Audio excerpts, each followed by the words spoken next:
বিসমিল্লাহির রহমানির রহিম। প্রিয় শিক্ষার্থীরা, ইনশাআল্লাহ ভালো আছো, আমিও ভালো আছি। করোনা ভাইরাসের কারণে তোমাদের বিদ্যালয় ক্লাস দীর্ঘদিন বন্ধ থাকার কারণে ক্লাস করতে পারি নাই। সরকার তোমাদের অনলাইন ক্লাসের ব্যবস্থা করেছে। বিদায় বানিয়াল উচ্চ বিদ্যালয় তোমাদের অনলাইন ক্লাস ব্যবস্থা করার জন্য বানিয়াল উচ্চ বিদ্যালয় কর্তৃপক্ষকে অভিনন্দন। প্রিয় শিক্ষার্থীরা, তোমাদের নবম এবং দশম শ্রেণীতে আমি দীর্ঘদিন তোমাদেরকে ক্লাস করেছিলাম। মোটামুটি তোমাদেরকে অনেক ক্লাস করার পর তোমাদেরকে প্রায় শেষ পর্যায়ে চলে গিয়েছিলাম আর্থিক বিবরণী অবস্থা। আজকে তোমাদেরকে আর্থিক বিবরণী নিয়ে আলোচনা করব। আর্থিক বিবরণী কেন করা হয়? আর্থিক বিবরণী হলো কোনো ব্যবসা প্রতিষ্ঠানে ব্যবসা করার পর বছর শেষে যে হিসাব করা হয়, অর্থাৎ তোমার মোট লাভ, মোট মুনাফা, নিট লাভ, নিট মুনাফা, স্থায়ী সম্পদ, চলতি সম্পদ, মালিকানা সত্ত্ব নির্ণয় করা হয় আর্থিক বিবরণীর মাধ্যমে।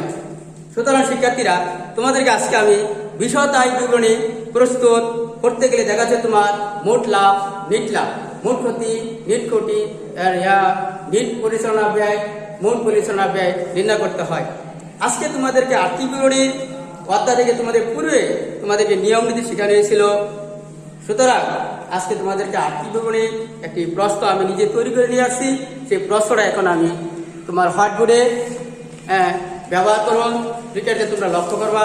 ইনশাল্লাহ আশা করি তোমরা মনোযোগ সহকারে আমার সেই প্রশ্নটা তোমরা লক্ষ্য করবা।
প্রিয় শিক্ষার্থীরা, তোমরা লক্ষ্য করো, এখানে আমি আর্থিক বিবরণী একটি প্রশ্ন তৈরি করে নিয়ে আসছি।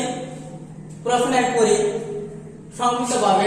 আতাউর রহমান এন্টারপ্রাইজের 2019 সালে 30 জন তারিখে রেয়ার মিল অন্যান্য তথ্যাদি নিম্নরূপ। এখানে তো ক্রমিক নাম হিসাবে দাম ডেবিট টাকা, ক্রেডিট টাকা উল্লেখ আছে। এখানে ক্রমিক নাম তোমার 1 থেকে 14 পর্যন্ত হিসাবে ডেবিট টাকা হলো 10,34,500 টাকা এবং ক্রেডিট দিয়ে তোমার 10,34,500 টাকা। প্রিয় শিক্ষার্থীরা, নিচে লেখা আছে সমন্বয় সময় লেখা আছে তোমার 1 নম্বর লক্ষ্য করো, অবিক্রিত পণ্যের মজুদ 18,000 টাকা, পণ্য বিক্রয় 50,000 টাকা দায়িত্ব হয়নি, বিনামূল্যে নতুন বিতরণ 5,000 টাকা, অলিখিত বহিকরণ 2,500 টাকা, উত্তোলনের উপর 5% মুনাফা ধার্য করো। প্রিয় শিক্ষার্থীরা, এই প্রশ্নের আলোকে, উদ্দীপকের আলোকে তোমার নিচে থেকে প্রশ্ন করা হয়েছে। ও অন্যান্য আয়ের মোট পরিমাণ নির্ণয় করো।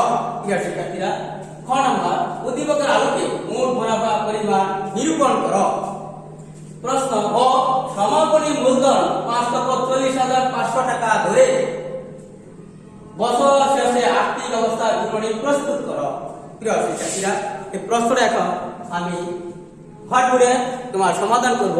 তোমরা যেখানে যে অবস্থা আসো বাড়িতে টেবিল চেয়ার অথবা বিছানা খাতা কলম বই নিয়ে তোমরা প্রস্তুত হও, আমার সাথে তোমরা লিখতে পারো এবং মনোযোগ করে শুনে সেগুলো তোমরা শিখবা আশা করি। এখন আমি এই বিজ্ঞাপনটা এখন হোয়াইটবোর্ড থেকে উঠে ফেলি, যেহেতু তোমাদের মোবাইলের মাধ্যমে তোমাদের ভিডিও হয়ে গেছে, তোমরা মোবাইলের মাধ্যমে দেখতে পারবা। এখন আমি এটা হাতে নিয়ে আমি প্রশ্নটা সমাধান করব।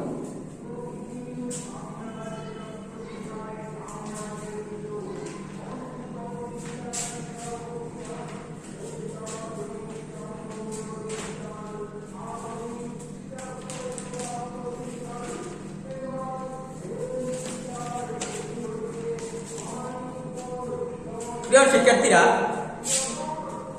আমি হোয়াইটবোর্ড মুছে ফেলি।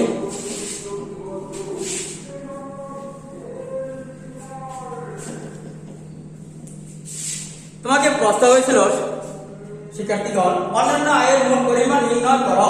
অন্যান্য আয় বলতে আমরা কি বুঝি?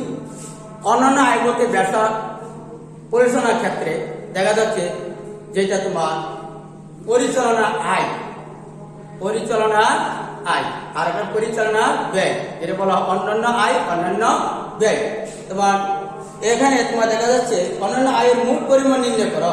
তাহলে অন্যান্য আয় বলতে এখানে লক্ষ্য করো তোমার রেয়া মিলে অন্য আয় বলতে এখানে কি আছে দেখা, ইজারা সম্পদ, স্থায়ী সম্পদ, পণ্য ক্রয় বিক্রয়, মোনাজ ব্যয়, যন্ত্রপাতি, খনিজ অবশয় সম্পদ, তোমার মোনাজে ব্যয়, মজুত পণ্য খরচ, মজুরি খরচ, দর্শক সঞ্চয়পত্র সম্পদ, পাওনা দেনা, দায় দেনা, নগদ তহবিল সম্পদ, 14 বছর বন্দীগিরির দায়, উত্তোলন মূলধন খরচ প্লাস তোমার দায়, প্রাপ্ত সুদ, কারবারি বাট্টা, পণ্য ফেরত, আমদানি শুল্ক। প্রিয় শিক্ষার্থীরা, তাহলে এখন আমরা লিখতে পারি 1 নং প্রশ্নের উত্তর ক।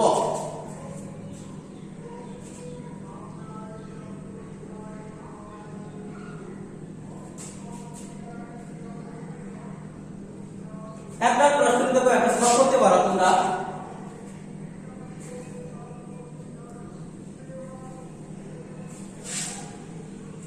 প্রিয় শিক্ষার্থীরা, অন্যান্য আয়ের মোট পরিমাণ নির্ণয়। অন্যান্য আয়ের মোট পরিমাণ নির্ণয়। একটা সলভ করো। প্রিয় শিক্ষার্থীরা, দেখতে পারো এখন বিবরণ। বিস্তারিত টাকা,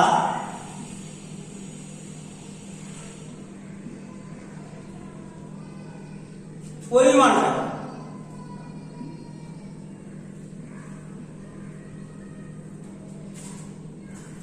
প্রিয় শিক্ষার্থীরা, প্রাপ্ত সুদ এখানে সমন্বয় তোমার ক্রমিক নাম 11,000 প্রাপ্ত সুদ 2,500, এটা তোমার অন্যান্য আয়, প্রাপ্ত সুদ 2,500।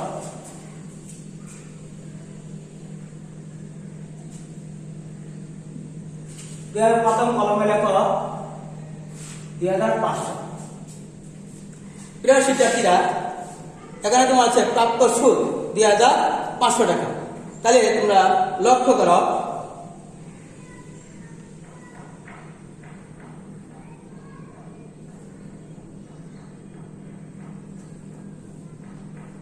তাহলে এখানে তোমরা লক্ষ্য করো প্রিয় শিক্ষার্থীরা, লেখা আছে এখানে প্রাপ্ত সুদ 2,000 টাকা।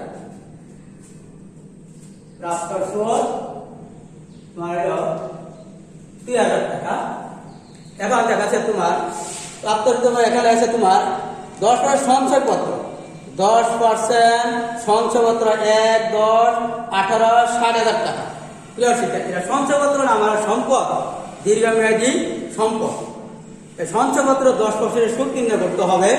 তাহলে লক্ষ্য করা শিক্ষার্থীরা, তোমরা অবশ্যই প্রশ্নটা তোমার কাছে আছে 1, 10, 18, কিন্তু এখানে তোমার লেখা 18 মানটা প্রায় 2019 সালের জুন। তাহলে এখন তুমি কয় মাসের সুদ নির্ণয় করবা শিক্ষার্থীরা, খেয়াল করো। তাহলে দেখা যাচ্ছে 10, 1, 10, 18, 1, 10, 18 বলতে 10 মাস শেষ হয় না, তাহলে 10, 11, 12, 3 মাস। আর এখানে তোমার আছে 2019 জুন 6 মাস, তাহলে 6 3 9 মাস, 9 মাসের সুদ তোমার নির্ণয় করতে হবে 60,000 টাকার উপর। তাহলে প্রিয় শিক্ষার্থীরা তোমরা ক্যালকুলেটরকে ব্যবহার করতে পারো। আমি দেখা যাচ্ছে এখানে রাফ করার সংগীত কারণে আমি ক্যালকুলেটর সরাসরি করতেছি। এখানে তোমার 60,000 টাকা, 60,000 টাকা আমি ক্যালকুলেশন করতেছি। দেখো ইন্টু 10% করলে তোমার 6,000 টাকা। এখন দেখা যাচ্ছে বিভাগ 12 ইন্টু 9 মাসে তোমার হয়েছে 4,500 টাকা। 4,500 টাকা সুদ তোমার অন্যান্য আয়। তাহলে অন্যান্য আয়ের 4,500 টাকা তোমার সঞ্চয়পত্রের সুদ তোমার দিতে হবে। বিদায় এখানে তোমার সঞ্চয়পত্রের সুদ তোমার আয়। তাহলে সঞ্চয়পত্রের মধ্যে তোমার দেওয়া আছে প্রাপ্ত সুদ 2,000 টাকা। তাহলে 2,000 যদি দেওয়া থাকে তাহলে 4,500 থেকে 2,000 বাদ দিয়ে থাকে 2,500 টাকা। এই 2,000 তোমার 500 টাকা যোগ হবে, যোগ অনাদায়ী সুদ, যোগ অনাদায়ী সুদ 2,500 টাকা। তা তোমার 4,500 টাকা।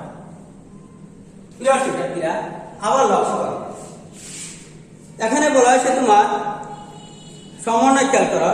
সমন্বয় বলছে 5 নম্বর উত্তোলনের উপর 5% অনুদান ধার্য করো। কোনো ব্যবসা প্রতিষ্ঠানে মালিক তার নিজের প্রয়োজনে ব্যবসা টাকা উত্তোলন করে, উত্তোলন টাকার উপর সে সুদ দেয়। যে সুদটা দেয় ব্যবসার জন্য আয়, এটা বলা অন্যান্য আয়। বিদায় তাহলে এখানে 5%, তাহলে উত্তোলন দেখো লক্ষ্য করে কত টাকা আছে 40,000 টাকা। 40,000 টাকা ক্যালকুলেশন করো, 5% কত হয় 40,000 টাকা ইন্টু 5% হয় তোমার 2,000 টাকা। তাহলে এখানে দেখা যাচ্ছে তোমার 2,000 টাকা, কিন্তু লেখা আছে তোমার 2019 সালে 30 জুন। যেহেতু এখন তারিখ উল্লেখ নাই, তাহলে উত্তোলনের সুদটা আমি ধরলাম 6 মাসের। 6 মাসের 1 বছর 12,000 টাকা, তাহলে 6 মাসের হয় তোমার 1,000 টাকা। তাহলে 1,000 টাকা আমি এখানে লিখবো উত্তোলনের সুদ। উত্তোলনের উপর সুদ 1,000 টাকা, মোট হলো 5,500 টাকা। ক্লিয়ার শিক্ষার্থীরা? মোট অন্যান্য আয় এখানে লিখতে পারো মোট অন্যান্য আয়। এখন এটা বন্ধ করতে পারো। তাহলে তোমার দেখা যাচ্ছে 5 নম্বর সমাধানে তোমাদের অন্যান্য আয়ের মোট পরিমাণ হলো তোমার 5,500 টাকা। প্রিয় শিক্ষার্থীরা এখানে তোমার প্রশ্ন সমাধান করলাম। এখন চলে যা খ। এখন আবার হোয়াইটবোর্ড মুছে ফেলি।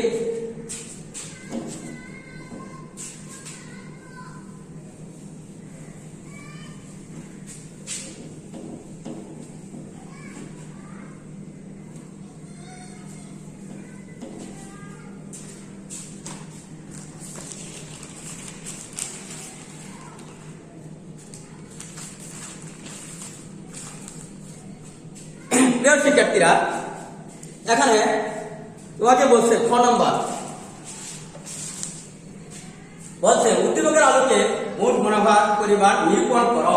প্রিয় শিক্ষার্থীরা এখানে মোট মুনাফা, তাহলে মোট মুনাফা নির্ণয় করতে গেলে যখন পূর্বে তোমাদের ক্লাসে আলোচনা করা হয়েছিল এই সম্পর্কে তোমার সব ধারণা আছে।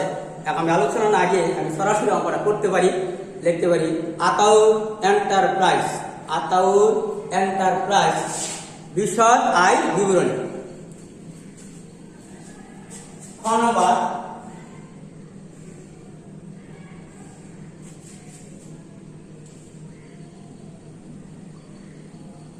আতাউর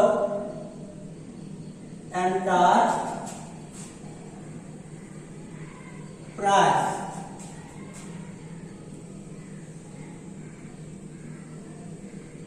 বিশদ আয় বিবরণ। তারিখ উল্লেখ করতে হবে তুমি 2019 সালে 30 জুন, 2019 সালে 30 জুন তারিখে তারিখের সমান্তর বছরের জন্য একটা কলা করতে পারো, এখন গড় করতে পারো।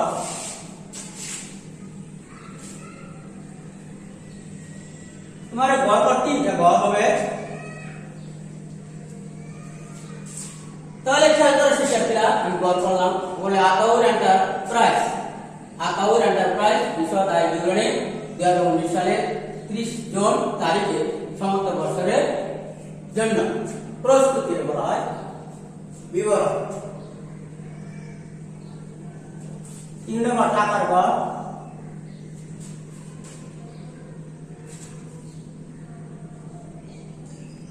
শিক্ষার্থীরা মোট মুনাফা বলছে, মোট মুনাফা হলো তোমার ব্যবসা প্রতিষ্ঠানের সবচেয়ে বড় আয় হলো বিক্রয়, এটা তোমার হলো বিক্রয়, পরিচালনা আয় বিক্রয় আয়, যেটা ব্যবসার সবচেয়ে বড় আয় হলো বিক্রয়। তাহলে এখন খেয়াল করো, আমার বিক্রয় এখানে 2 নম্বর ক্রমিক 2 দেখো, বিক্রয় আছে 4,50,000 টাকা, বিক্রয় আছে 4,50,000 টাকা, বিক্রয় তৃতীয় কলমে দেখো 4,50,000 টাকা। তারপর খেয়াল করো প্রিয় শিক্ষার্থীরা, এখানে লেখা আছে তোমার মিলে বিক্রয় থেকে কি বাদ যেতে পারে, দেখা যাচ্ছে এখানে বিক্রয় থেকে বাদ দেওয়ার মতো কিছুই নাই, এখন তুমি শুনে দাও সমন্বয়।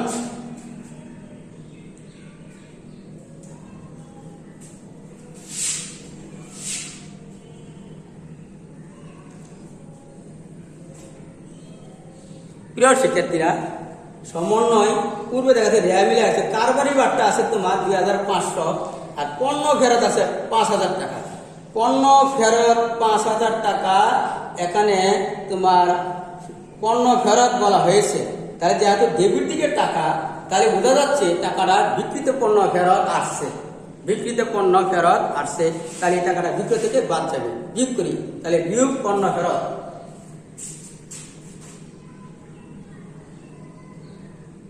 পণ্য ফেরত 5,000 টাকা, বিয়োগ করলে হয় কত, 5, 4, 4,45,000 টাকা। তারপর প্রিয় শিক্ষার্থীরা, তোমার লেখা আছে এখানে তোমার পণ্য বিক্রয় সমন্বয়, দেখো পণ্য বিক্রয় 50,000 টাকা তা হিসাবভুক্ত হয়নি, তাহলে প্রিয় শিক্ষার্থীরা পণ্য বিক্রয় করছে 50 হিসাবভুক্ত হয়নি, তাহলে অলিখিত পণ্য বিক্রয় যোগ অলিখিত পণ্য বিক্রয়, যোগ অলিখিত পণ্য বিক্রয় 50,000 টাকা, যোগ করল 4,95,000 টাকা, এই 4,95,000 টাকা হলো নিট বিক্রয়, নেট বিক্রয়।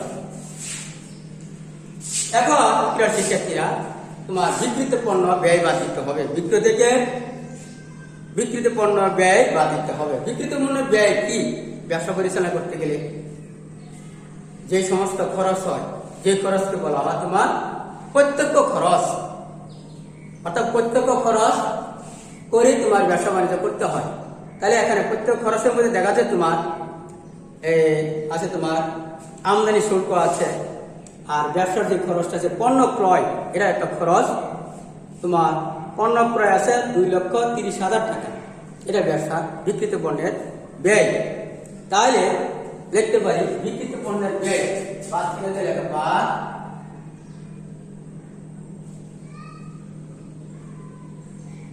বিক্রিত পণ্যের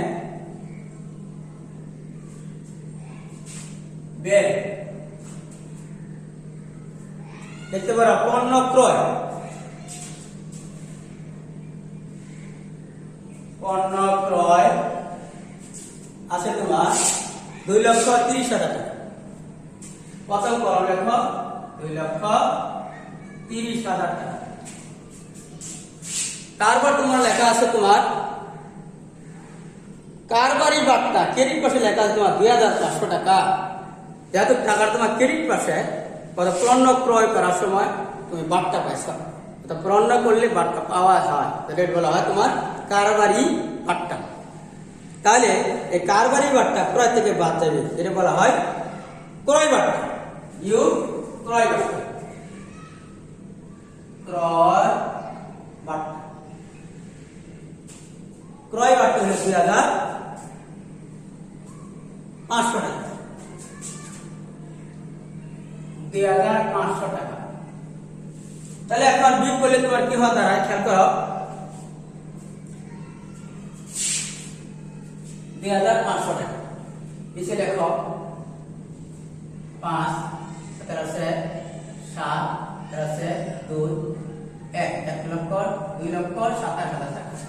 প্রিয় শিক্ষার্থীরা, তোমরা সমন্বয় খেয়াল করো, সমন্বয় লেখা আছে তোমার বিনা মূল্যে নমুনা বিতরণ 5,000 টাকা।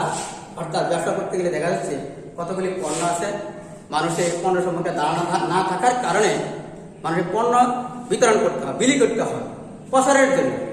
সেই পণ্যটা তোমার বিতরণ করা হয়েছে, সেই পণ্যের মূল্য হলে তোমার 5,000 টাকা। বিয়োগ বিনামূল্যে পণ্য বিতরণ, বিয়োগ বিনা মূল্যে পণ্য বিতরণ। পণ্য বিতরণ আছে তোমার সমন্বয়ে 5,000 টাকা।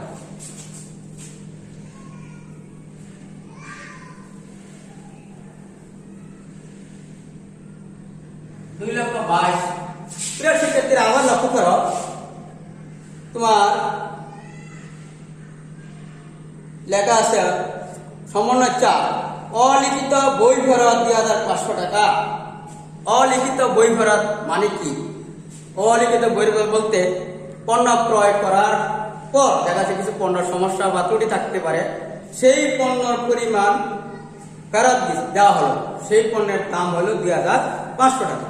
তাহলে বিয়োগ অলিখিত বই ফেরত, বিয়োগ অলিখিত বই ফেরত।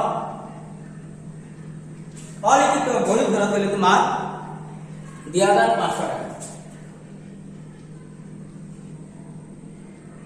তাহলে তোমার টাকা বিক্রয় দেওয়া তোমার 2 লক্ষ তোমার হচ্ছে 2,20,500 টাকা। এটা তোমার নিট ক্রয়, তাকে বলা হয় তোমার নিট ক্রয়।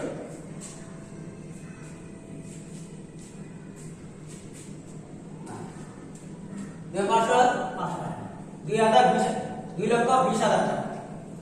তাই তোমার নিট ক্রয়।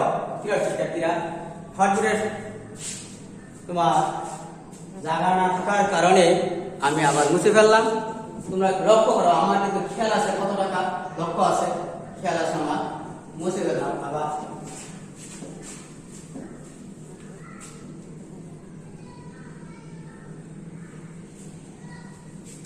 নেট বিক্রয় 4,95,000 টাকা। খেয়াল লক্ষ্য মনে রাখবা। তারপর চলে যায় 4,95,000 টাকা।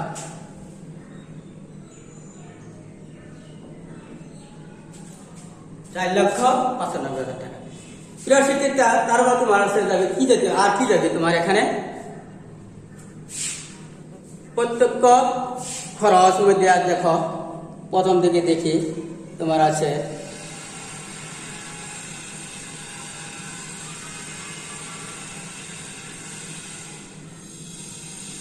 তার আছে মজুদ পণ্য, মজুদ পণ্য, মজুদ পণ্য আছে তোমার 40 কত মজুদ পণ্য হয়ে যাচ্ছে 1/7/2018 40,000 টাকা। এগুলো লিখতে পারো। আমি ধারাবাহিকভাবে আসলে আমরা এর জন্য আমি মজুদ পণ্য প্রথম লিখতে পারতাম। তারপর আমরা চলে যাই তোমার মজুরি। মজুরি লেখো 5 মজুরি আছে তোমার কত টাকা? 3000 টাকা। প্রথমে করো লেখা, তুমি লেখার পরে প্রিয় শিক্ষার্থীরা লক্ষ্য করো, লেখা আছে মজুরি 1/3, অর্থাৎ এখানে মজুরি 1/3 তোমার দেওয়া আছে 3000 টাকা। একক যদি তোমার 3000 হয় তাহলে 2 অংশ কত হয়? তাই 2 অংশ তোমার কত হয়? হ্যাঁ, 6000 টাকা। 2 অংশ 6000 আর হলো এক অংশ 3000, 9000 টাকা। তাহলে তোমার বকেয়া আছে তো কত? 6000 টাকা যোগ বকেয়া, যোগ বকেয়া 6000 টাকা। মোট হচ্ছে তোমার 9000 টাকা। প্রিয় শিক্ষার্থীরা লক্ষ্য করো, তোমার হচ্ছে 9000 টাকা। তারপর চলে যাই তোমার নিচের দিকে, এটা মিলে দেখা যাচ্ছে তোমার আমদানি শুল্ক, অর্থাৎ প্রিয় শিক্ষার্থী আমদানি শুল্ক দেশ বিদেশ থেকে বা কোন স্থান থেকে পণ্য আমদানি করলে আমদানিকৃত পণ্যের উপর যে শুল্ক দেওয়া হয় সেটা বলা হয় আমদানি শুল্ক। এই খরচটা তোমার হলো প্রত্যক্ষ খরচ। তাহলে কি বলে? আমদানি শুল্ক, আমদানি শুল্ক তোমার হলো কত টাকা আছে? 4000 টাকা। 4000 টাকা। প্রিয় শিক্ষার্থীরা তোমরা লক্ষ্য করো, 4000 টাকা। এখন তোমরা যোগ করো, তাহলে এই পূর্বের এই জায়গাটা মুছে দিবি, আমার খেয়াল আছে, 2,20,000। আমি খেলাটা টিভি পেলে 2,20,000 যোগ 40,000 যোগ 9,000 4,000 তোমার হয়েছে তোমার 2,73,000 টাকা। তোমার হয়েছে 2,73,000 টাকা। প্রিয় শিক্ষার্থীরা আমি নিচের অংশ মুছে ফেললাম, যোগ করলে 2,73,000 টাকা।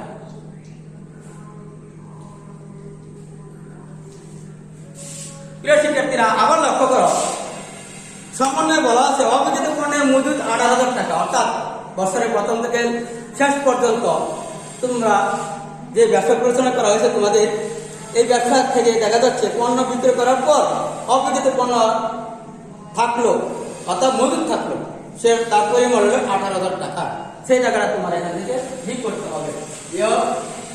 সামগ্রী মজুদ পণ্য, সামগ্রী মজুদ পণ্য 18,000 টাকা। 18,000 টাকা বিয়োগ করলে বাইরে কারণ লিখতে পারো 3 8 টাকা 5 হলে হাতের আছে 5 হলে 2,55,000 টাকা। তোমার হয়েছে 2,55,000 টাকা। তোমার এখানে আসিল কত? 4,95,000 টাকা।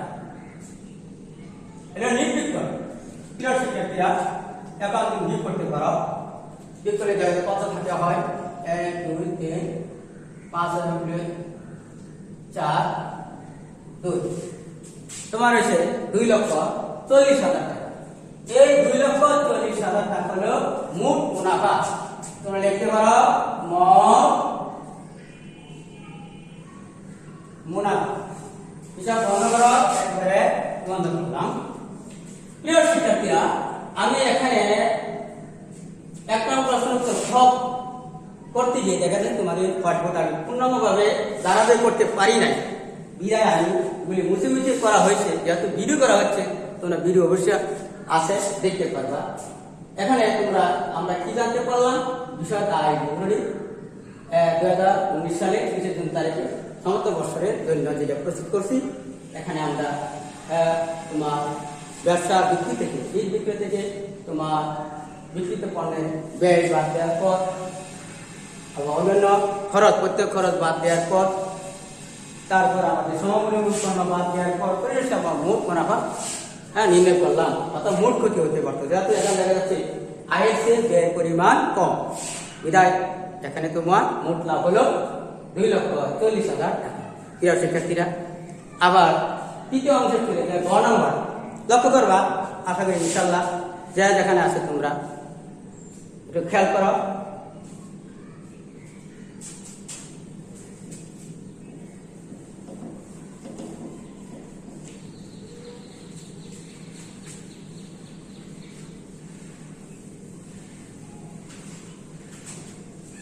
প্রিয় শিক্ষার্থীরা, এখন বলছে তোমাকে কি বলছে, এখন বলছে তোমাকে কি বলছে দেখো, খেয়াল করো সবাই। বলা হয়েছে তোমার গ নম্বর, সমাপনী মূলধন 5,40,500 টাকা ধরে বছর শেষে আর্থিক অবস্থা বিবরণী প্রস্তুত করো। তাহলে প্রিয় শিক্ষার্থীরা, এখানে সমাপনী মূলধন উল্লেখ আছে সমন্বয়, কিন্তু র্যামিল একটা মূলধন উল্লেখ আছে, খেয়াল করো 4 লক্ষ টাকা। কিন্তু আমি এই 4 লক্ষ টাকা না ধরে সমন্বয় টাকা ধরে তোমার আর্থিক অবস্থা বিবরণী প্রস্তুত করব। তাহলে আমরা ক নম্বর লিখতে পারি, আতাউল এন্টারপ্রাইজ, আতাউল এন্টারপ্রাইজ 2019 সালে 30 জুন তারিখে।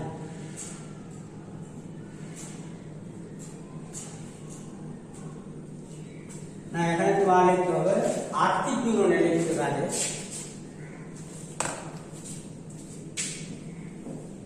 আর্থিক বিবরণী বলা হয়েছে তোমাকে আর্থিক বিবরণী। তারপর তারিখ লিখবা 2019 সালে 30 জুন তারিখ। তাহলে কলম করতে পারো প্রিয় শিক্ষার্থীরা।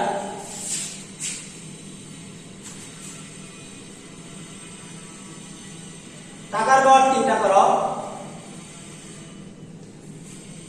বিবরণ, টাকা টাকা টাকা। প্রিয় শিক্ষার্থীরা, সর্বপ্রথম আমরা এখানে বলছে তোমাকে আর্থিক অবস্থার বিবরণী। তাহলে আর্থিক অবস্থার বিবরণী কি নির্ণয় করবো আমরা? স্থায়ী সম্পদ, মোট স্থায়ী সম্পদ, মোট চলতি সম্পদ, মোট চলতি সম্পদ। তারপর মালিকানা সত্ত্ব ও ধায়, মালিকানা সত্ত্ব ও ধায়, দীর্ঘমেয়াদী ধায়, চলতি ধায়। তাহলে বিদায় এখানে খেয়াল করো সবাই। প্রথম আমরা চলে যাই স্থায়ী সম্পদ। এবার তোমাদের স্থায়ী সম্পদ নির্ণয় করবো। এখন স্থায়ী সম্পদ উপরে লেখো, লিখতে পারি স্থায়ী সম্পদ। প্রিয় শিক্ষার্থীরা, আমি লক্ষ্য করো ইজারা সম্পদ 10 বছর। ইজারা সম্পদ কি প্রিয় শিক্ষার্থীরা? আমি পূর্বে তোমাদের ক্লাসে আলোচনা করা হয়েছিল কয়েকবার, নবম দশম শ্রেণীতে।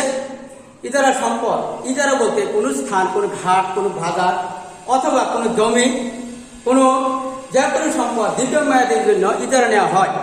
সে মেয়াদ হলে তো 10 বছর। এটা তোমার সম্পদ, স্থায়ী সম্পদ। তাই স্থায়ী সম্পদের মূল্য হলো তোমার 3,80,000 টাকা। তাহলে এই স্থায়ী সম্পদের তোমার অবলম্বন কত হবে প্রিয় শিক্ষার্থীরা? যেহেতু আমাদের 1 বছরের হিসাব, তাহলে প্রতি বছরে আমার 10 বছরে আর 1 বছর, অর্থাৎ 10 দিয়ে ভাগ করলে মোট টাকারে যত টাকা হবে সেই টাকা হলে 1 বছর। 1 বছরে যে খরচটা করবো সেটা বলা হয় অবলম্বন। তাহলে প্রিয় শিক্ষার্থীরা, তোমরা লিখি ইজারা সম্পদ,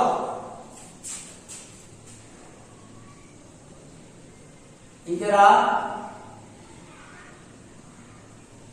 সম্পদ 10 বছর। তাহলে লক্ষ্য করো প্রিয় শিক্ষার্থীরা, ইজারা সম্পদ 10 বছর। প্রথম কলমে লেখা 3,80,000 টাকা, 3,80,000 টাকা। এখন তোমাকে 10 বছর, তাহলে 10 দিয়ে ভাগ দাও, তাহলে তোমার হয় 38,000 টাকা। তোমরা ক্যালকুলেটর ব্যবহার করতে পারো। আমি সরাসরি বললাম 38,000 টাকা। যোগ করলে 12 টাকা চলে যায় মাঝের কলমে, 2 এলে হাতের আছে 4 এলে 3 এলে 3,42,000 টাকা। 3,42,000 টাকা। তারপর আছে তোমার টেবিলের লক্ষ্য করো, যন্ত্রপাতি পঞ্জীবিত অবছর। এখানে শিক্ষার্থীরা যন্ত্রপাতি পঞ্জীবিত অবছর উল্লেখ আছে, অর্থাৎ তোমার যে যন্ত্রপাতি যে একটা পঞ্জীবিত অবছর, এটা তোমার আছে 10,000 টাকা। তাহলে যন্ত্রপাতি আছে, খেয়াল করো কত,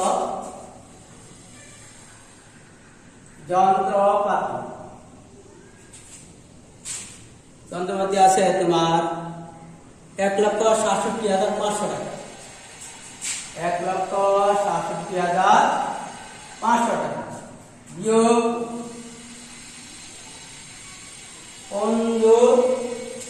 তোমার কি লেখা, পঞ্জীবিত অবচর আছে 10,000 টাকা। বিয়োগ করলে হয় 5,7,5,1,57,500 টাকা। তোমার হচ্ছে 1,57,000। এখন যোগ করি, যোগ করে 12 কলমে নিয়ে যাই, তৃতীয় কলমে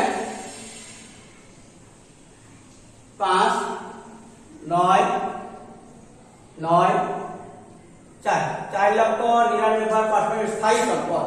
তুমি দেখতে পারো স্থায়ী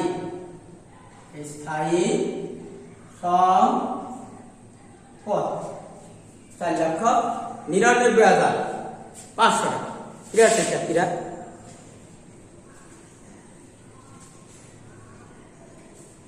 তারপর লক্ষ্য করো তোমার নিচে দেখা যাচ্ছে এখানে সঞ্চয়পত্র আছে 10%। সঞ্চয়পত্র 1,10,18 সঞ্চয়পত্র তোমার হলো দীর্ঘমেয়াদী, তোমার দীর্ঘমেয়াদী বিনিয়োগ। সঞ্চয়পত্র হলো তোমার দীর্ঘমেয়াদী বিনিয়োগ। তাহলে তুমি লিখতে পারো দীর্ঘমেয়াদী বিনিয়োগ।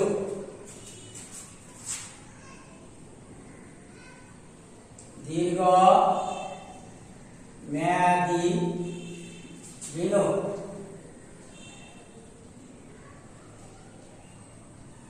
এটা দীর্ঘদিন তোমাদের ব্যবসা পরিচালনা করতে পারো।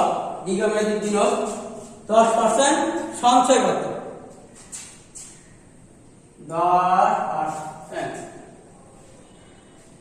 সঞ্চয় পত্র।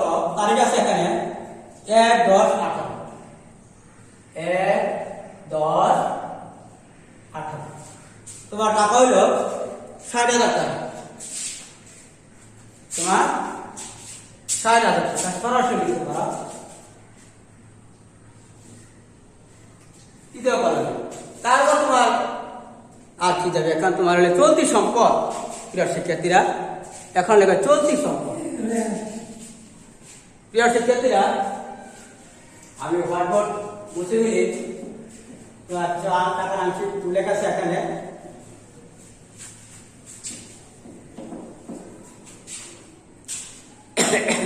তোমার চলতি সম্পদ, তাহলে চলতি সম্পদ লক্ষ্য করো,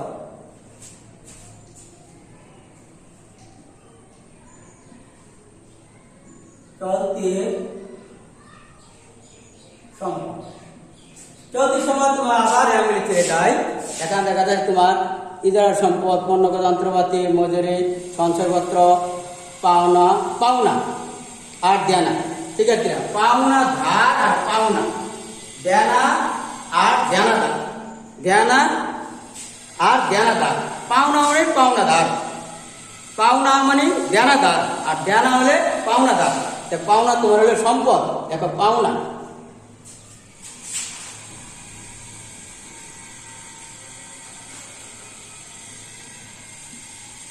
পাওনা হলে তোমার কত টাকা লক্ষ্য করো, 70,000 টাকা। 70,000 টাকা কত করে লেখো, 70,000 টাকা।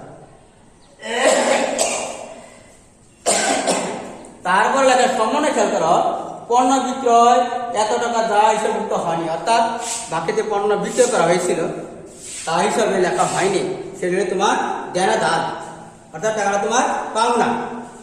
তাহলে এখন দেখাচ্ছে এটা যোগ অলিখিত বিক্রয়, যোগ অলিখিত পণ্য বিক্রয় 50,000 টাকা,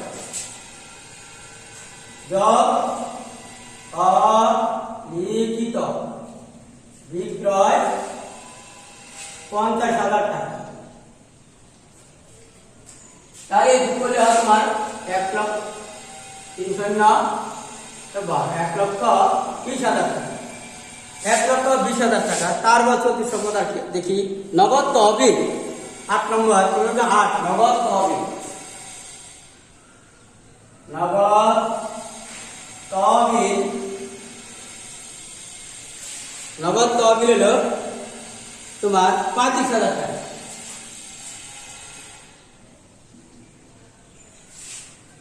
নগদ তহবিল 35,000 টাকা। তারপর লক্ষ্য করো, তারপরে তোমার আছে উত্তোলন মূলধন প্রাপ্ত সুতারি, তারপর তোমার আছে সমাপনী মজুত পণ্য। খেয়াল করো, অবিক্রিত পণ্যের সমাপনী মজুত পণ্য, সমাপনী মজুত পণ্য 18,000 টাকা। প্রিয় শিক্ষার্থীরা, এখানে অবিক্রিত মজুত পণ্য 18,000 টাকা, অর্থাৎ সমাপনী মজুত পণ্য 18,000 টাকা। তারপর আছে তোমার লেখা আছে তোমার সঞ্চয়পত্র, সঞ্চয়পত্র যে সুদ, এটা তোমার অনাদায়ী দায়, আদায় হয় নাই, যে সুদটা নির্ণয় করা হয়েছে আদায় হচ্ছে তোমার 2,000 টাকা। আর বাকি আছে তোমার পুরো করেছিলাম 2,500 টাকা অনাদায়ী সুদ। সঞ্চয়পত্রের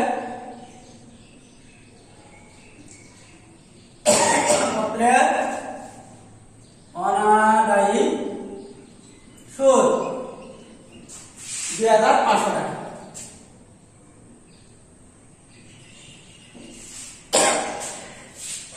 2,500 টাকা। এখন যোগ করি, যোগ করে লক্ষ্য করো, আমি নিচে লিখবো। শিক্ষার্থীরা, এই টাকাটা কিন্তু তোমার নিচের অংশ হবে, তোমার নিচের অংশ হবে 2,500 টাকা।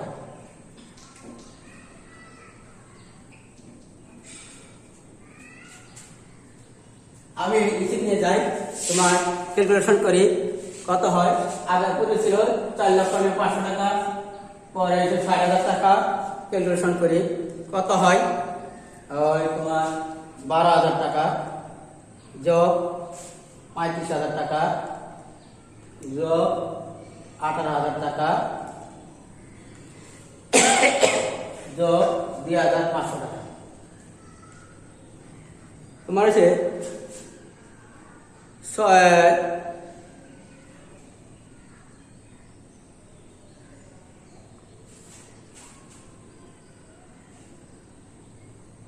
এখানে 1,20,000 টাকা, 1,20,000। ঠিক আছে, তাহলে আবার 1,20,000 যোগ 35,000 যোগ 18,000 যোগ 2,500, তাহলে তোমার 1,75,500। তাহলে লিখতে পারি 1,75,500 যোগ করলে হয় তোমার পূর্বে ছিল 60,000 টাকা। যোগ করো,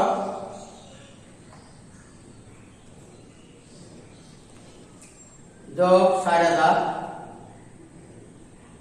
যোগ 4,99,500 টাকা। টোটাল হচ্ছে তোমার 7,35,000 টাকা। 7,35,000 টাকা। এই তো তোমার মূল সম্পদ, তাহলে তোমার মোট সম্পদ লিখতে পারো, মোট সম্পদ। তাহলে মোট সম্পদ পাইলাম শিক্ষার্থীরা সমাধান করে। তারপর বাকি অংশ হলে তোমার মালিকানা সত্ত্বা ও দায়। মালিকানা সত্ত্বা ও দায় নির্ণয় করতে হবে। প্রিয় শিক্ষার্থীরা লক্ষ্য করা, বুঝতে পারলাম সময় আমাদের দীর্ঘক্ষণ হয়ে গেছে বিদায়। এই জন্য আমি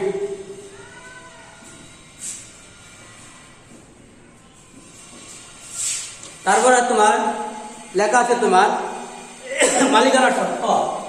দেখো মালিকানা সত্ত্ব, মালিকানা সত্ত্ব। প্রিয় শিক্ষার্থীরা মালিকানা সত্ত্ব তাহলে কি হয়? সমমনি মূলধন, সমাপনী সমাপনী মূল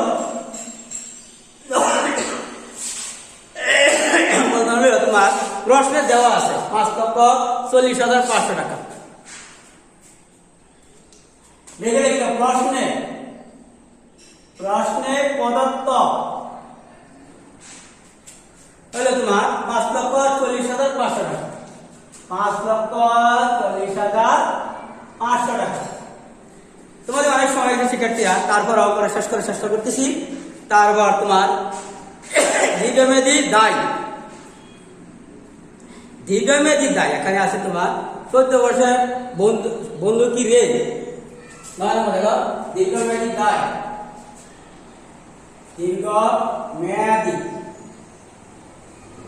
দীর্ঘমেয়াদী দায় 14% সংশয়। বন্ধকি ঋণ, বন্ধকি ঋণ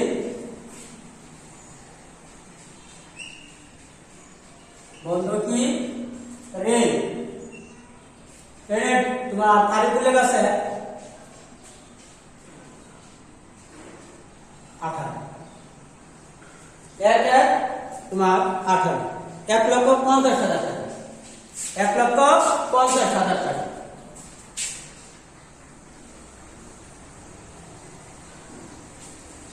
তারও তোমার চলতি সম্পদ অর্থাৎ না চলতি দায়, চলতি দায়, চলতি দায়। প্রিয় শিক্ষার্থীরা চলতি দায় দেখো, চলতি দায়ের টাকা তোমার ক্রেডিট পাশে থাকে। ক্রেডিট পাশে দেখা যাচ্ছে তোমার কি আছে, দেনা আছে, দেনা 20,000 টাকা। দেনা আছে তোমার 20,000 টাকা। দেনা তোমার লিখতে হবে 20,000 টাকা। প্রথমে ধরে লেখো 20,000 টাকা। সমানে দেখো অলিখিত বই ফেরত 2,500 টাকা। অলিখিত বই ফেরত, বই ফেরত তোমার আছে 2,500 টাকা। 2,500 টাকা।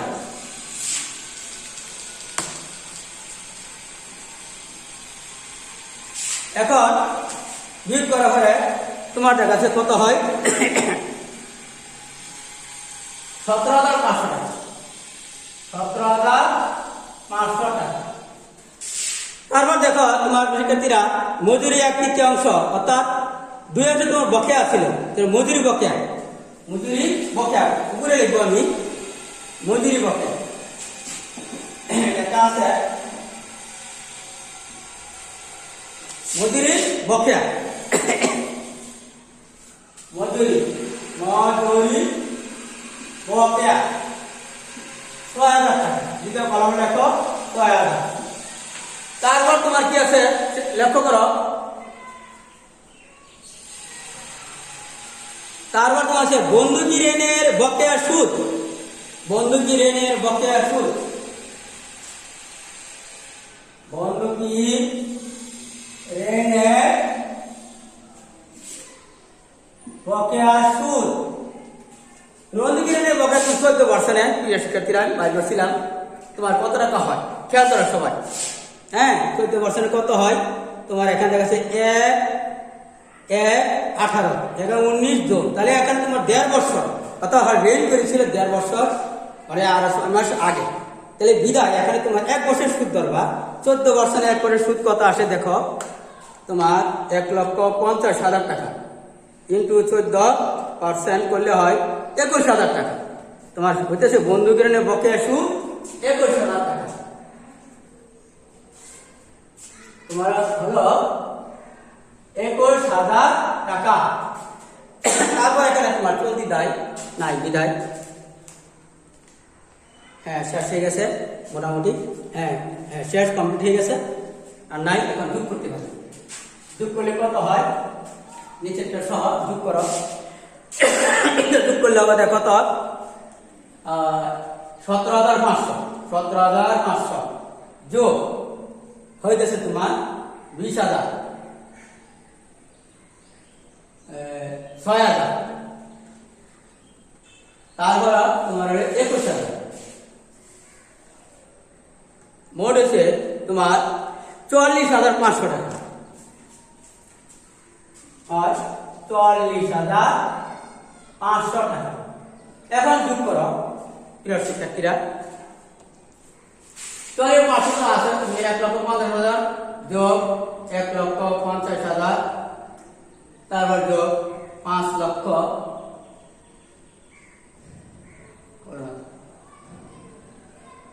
17,500 যোগ 6,000 যোগ 21,000 যোগ 1,50,000 5,40,000।